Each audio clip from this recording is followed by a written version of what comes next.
am back because I thought I'd do another video, because I see a lot of you quite liked my PIP video. I mean, it's got 2,000 views, so it's my most viewed video, and a lot of people have been asking me to do a follow-up video and what happened, because I think I was going to do a follow-up video, but obviously slipped my mind, it never happened. So yeah, I'm going to do that, and also I'm going to talk about another benefits from claiming.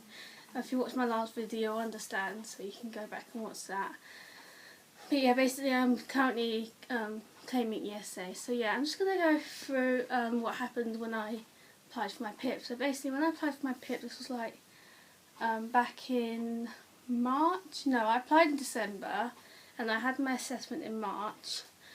And then, because it all got, you know, took a long time to fill out the form, because 40 pages, it's not going to take you a day. So yeah, and you have to get various documents and all this sort of stuff. So yeah, it was quite a lengthy process. So then I sent it off, and I got an assessment in March, and then I heard that back 2 weeks later.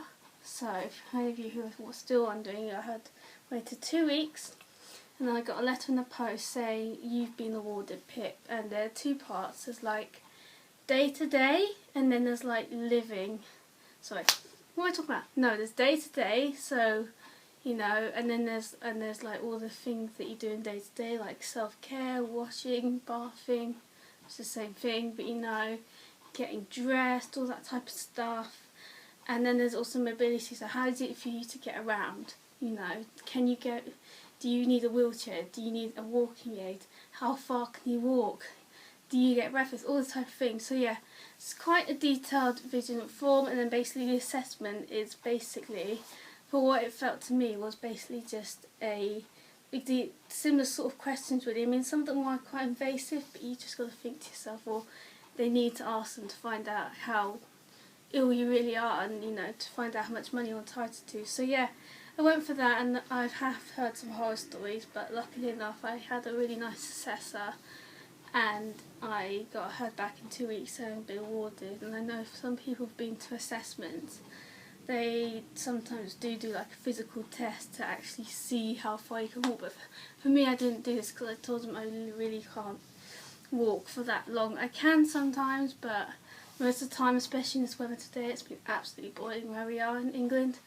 I just got so restless. I mean, I was out with my sister, and I said, Cherry, well, her name's Cherry, I said, Cherry, hurry up, because I'm getting so tired and everything in this heat. So eventually we left, and yeah, so just things like that really. And then they take it all, they take it away after, take all the information away after your assessment, sorry, and then they obviously have a discussion with a team, I guess, I don't know, to find out if you're entitled to the money, and if you are, how much, because there's two components, like a standard rate and then there's an enhanced rate. So I just have the standard rate for both. I think I literally just scraped by. So yeah, I get that, and as I said, I wait 2 weeks. So yeah, and so yeah, I've been getting that since April now. I got it just in time for my birthday, which was really nice. I was like, thank you government for my birthday money.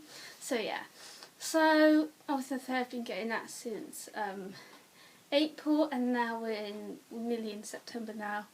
And obviously, if you watched my previous video, you saw that I've had a bit of trouble with the Department of Work and Pensions and the Job Centre. So what they've done is they closed the claim I was getting, which was Universal Credit, and they've told me to go and open an ESA claim, because I currently can't work really. I'm a bit too, I just can't cope with what it requires, you know, everything, you know, standing, the walking. I mean, I know you can get office jobs and everything, but as it is, I know I've got worse in my sleep and everything, so I just couldn't do it. I wouldn't be able to get through, you know, the day physically, mentally. So yeah, so currently they said they were going to send me a form, and I thought I'd just go through. I'm not going to go through the whole thing, obviously. I'm just going to flip through it quickly, and it's like this. So obviously it's nowhere near as thick as the PIP form, if any of you have ever done that. It's like 40 pages. This is like only 22, so it's about half the thickness.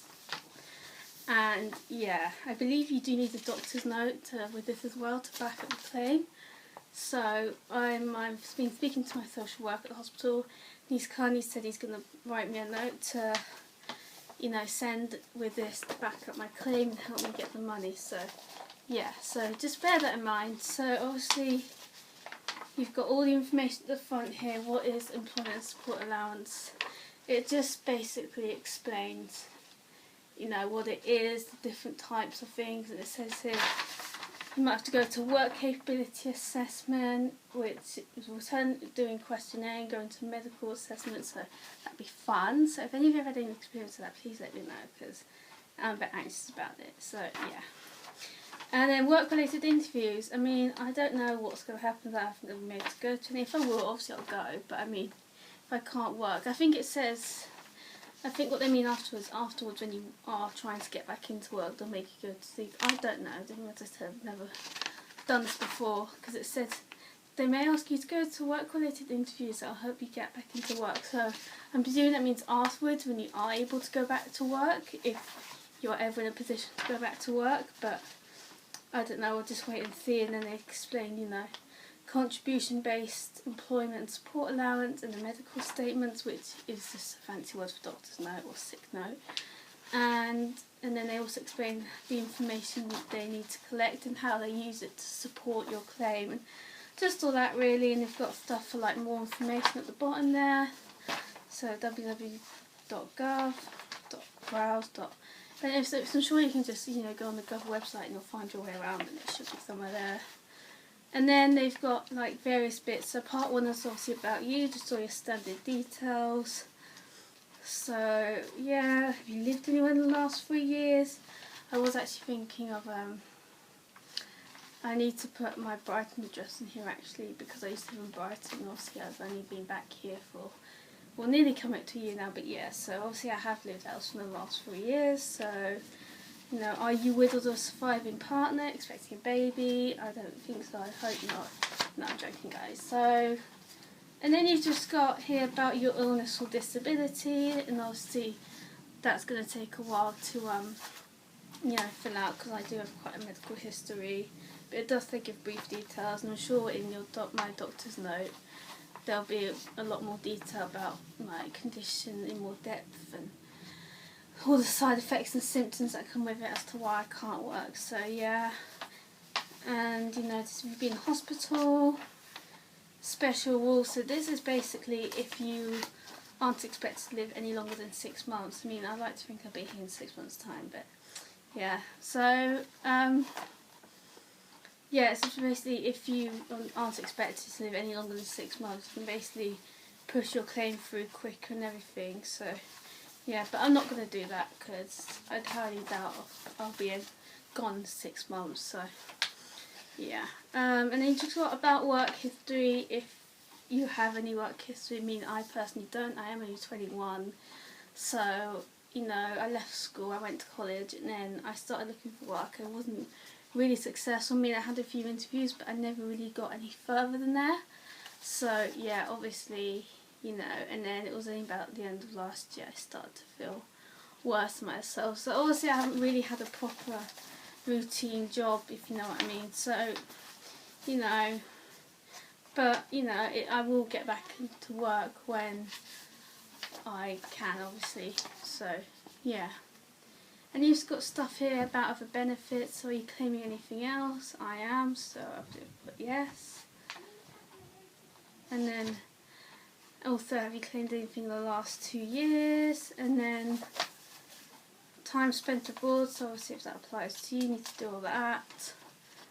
And this about, oh, I can't say that word, I'm sorry, I'm terrible at pronouncing things. It's statutory, is that how you say it, I believe? Statutory payments.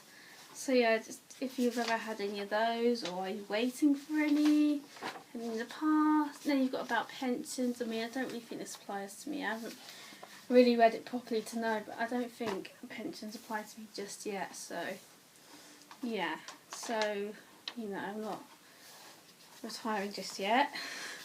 And then he's got stuff here about health insurance and how they pay you.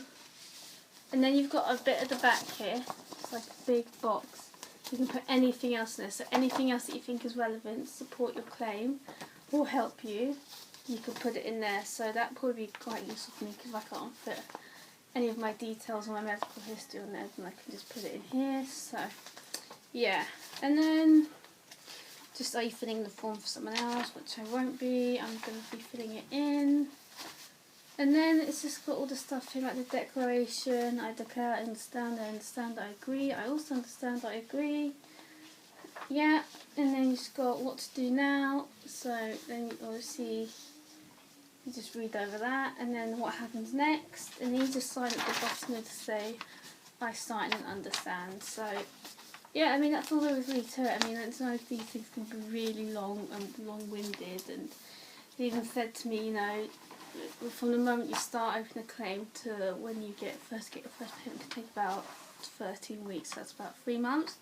So I don't think I'll get anything until Christmas if I'm lucky. So, but we'll see how it goes. That's all it really involves, really. I mean, so obviously I fill this out, I send it back, and then probably get a work capability assessment, and then I guess it will just, hopefully then I'll hear back when I'm entitled, and then details about my first payment. So yeah, there's not really much else to say really. I mean, you know, hopefully it all goes smoothly, because when I was paying for my PIP, because I applied like around November, December, I think I was in the middle of moving at the time as well, so I think they sent it to the wrong address, or it got lost in the post, because I never got my first one, so they sent another one. And obviously with Christmas mail, like, it was really slow, like the post is bad too, but Christmas is just horrendous. So yeah, so, and then I phoned back New Year, and they said, you know, you need to fill it out and all this, that and the other. So I did that, and then obviously, you know, I filled it out and I sent it back. So yeah, I mean, for the moment that took from like November to, you know, April to get that sorted. So yeah, so these things do take time, but I always think to myself, hopefully worth it when you find out how much money you're entitled to and that money's going into your bank. So yeah, I mean, that's all there really is to it, as I've already said. So yeah, if you do have questions, then please let me know down below. Only one away from 50 subscribers now, so thank you so much, guys. It just seems crazy that the other day I was like on 46 and now I'm nearly at 50, and thank you so much for all the lovely comments you guys have been writing and saying. Honestly, it does mean so much to me, so yeah, thank you so much. And I do actually have a hospital appointment next week, so I might vlog that, depends on the weather and all that, and the sort of night I have. So yeah, I'll try and do a vlog for that, but I said no promises. So yeah, as I said, thank you so much, guys, and I'll see you all soon. Bye!